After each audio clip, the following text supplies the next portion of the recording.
The ultimate Steam Deck killer isn't actually a $700 handheld.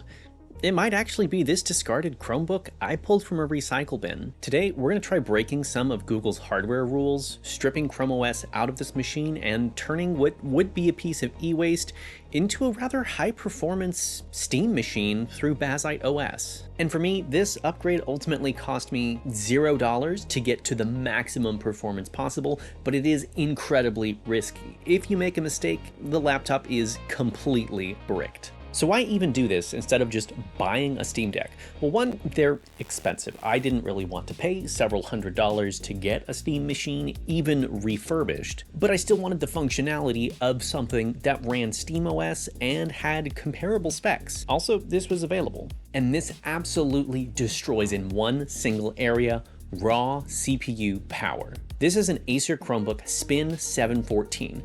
Under the hood, it has a 13th gen Core i5 1335U. That is a 10-core CPU that on paper absolutely outclasses the Zen 2 chip inside the Steam Deck. This machine has 8 gigs of RAM, Wi-Fi 6E, 2 Thunderbolt 4 ports, and this absolutely amazing 14-inch 16x10 display. And this machine is a little banged up. I mean, it was in the recycle pile for a reason. It clearly has had a bit of a rough life. We have a semi-busted hinge, there was some ghosting on the touchscreen, and the back plating has been extremely scuffed, and I'm sure it's been dropped a few times. And because this is a recycled device, it didn't have an SSD. Along the left side, we have a USB-C Thunderbolt 4 port, a full-size HDMI, headphone audio combo jack, our power button, and along the right side we have a volume rocker, a USB-A port, and another Thunderbolt 4 port. Along the back, the only thing that we have is an exhaust vent, because this Chromebook does have an internal fan. This is also an X360 device, so you can flip it all the way around to use the touchscreen, and that's why these buttons are on the side. And speaking of that display, it is a gorgeous 14-inch IPS touchscreen panel in a 16:10 aspect ratio. And I know it's not OLED, but it still looks absolutely amazing. The keyboard and touchpad are okay, but not quite something to write home about. To get started, we're going to pop off this back panel, undoing all of these Phillips head screws. And here we get our first look inside this machine, which is actually surprisingly spacious. We have a rather large battery, a full-size NVMe drive, we can see our soldered memory, and our cooling fan, which is going to make this especially useful for gaming. A lot of Chromebooks run by passive cooling, which is why they can be so thin, but we definitely want active cooling on something with an i5 13th gen. Because I have to install a drive into this device, it does not natively have ChromeOS on it, which ironically enough is something we have to install onto this machine before we can do the transition, because Google tries so hard to lock down this firmware that you can only break it from inside their own software. And if you want to try a mod like this, even if you can't find one in a recycle pile, you can still find them for between $300 to $400 on eBay. You can get a massive screen, a really good processor, and a built-in keyboard for half the base price of a Steam Deck. And I know this doesn't have the form factor or a lot of the nice to haves the Steam Deck does have, but if you just want to game, particularly on older titles, this might be a good option for you. Now, to do this process, it is very dependent on the type of Chromebook that you have, so you'll have to find a tutorial and still probably have to play around with the different options you'll find to be able to get this to work. But for me, with this 13th gen, our first step is to go into developer mode, which you're going to do by having the device fully shut down, holding the escapes and F3 button, and then tapping the power key.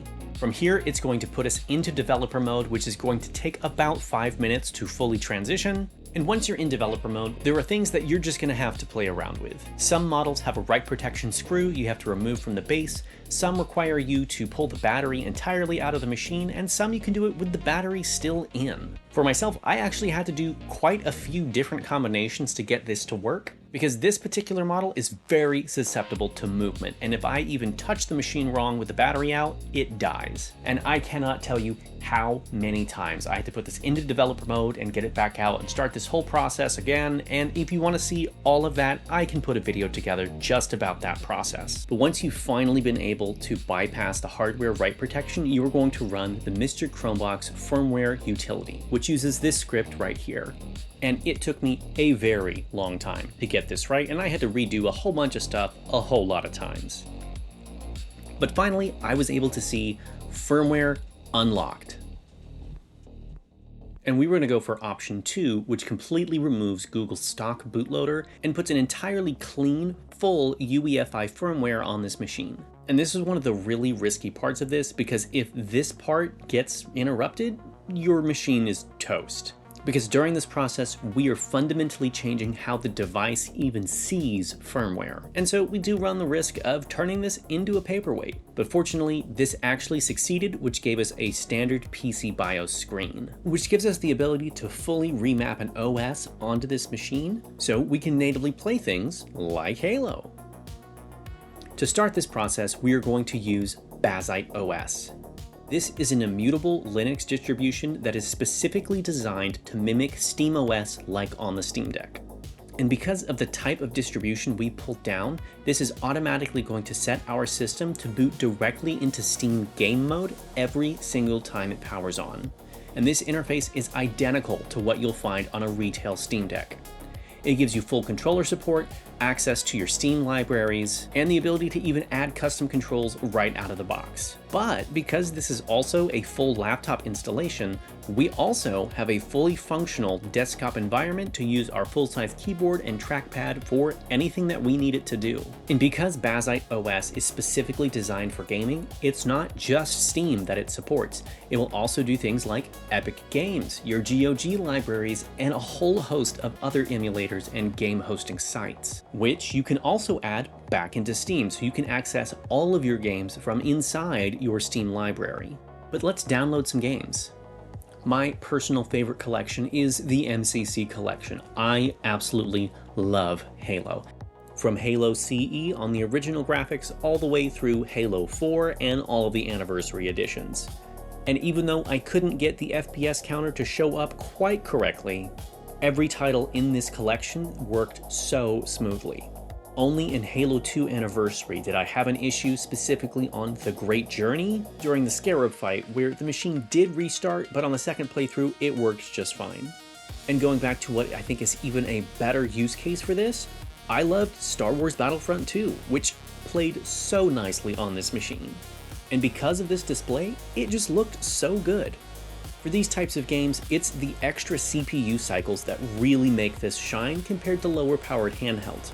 We have the full 10-core experience available for things like Star Wars Battlefront 2 from 2004, all the way through something like Halo 4, with the option to use both a Bluetooth controller or the keyboard. And even though this was a wonderful experience, it was not without its issues. Because unlike the Steam Deck, this is a DIY machine, and it does lack some of the optimization that you would get from an official Valve console. A game I really wanted to run on this device with its screen is Elite Dangerous. And even though it installed just fine, I could not get it to launch properly. And I tried everything that I could think of, from different driver configurations to bypassing the shader runtimes, it just would not work. And even past that, try as I might, I could not get the integrated audio controller to work with this Chromebook. Google tries really hard to lock down their machines to prevent tampering, and they do a really good job from a security perspective, but it really makes compatibility with other OSs an issue, and that really came into play here. But I wasn't intending to use the speakers on this laptop anyway, and I plugged in my wireless headset and that worked just fine. So it doesn't do everything perfectly, and you do have to be comfortable with a little bit of troubleshooting when things go wrong, but it was still a surprisingly good experience. And remember, this is a Spin device, so you can fold this into tablet mode or tent mode or tilt up and just use your wireless controller and bypass that keyboard. So if you can find one of these units cheaply online, or you grab one from a recycle bin, or have one left over from a project, maybe you should try this conversion.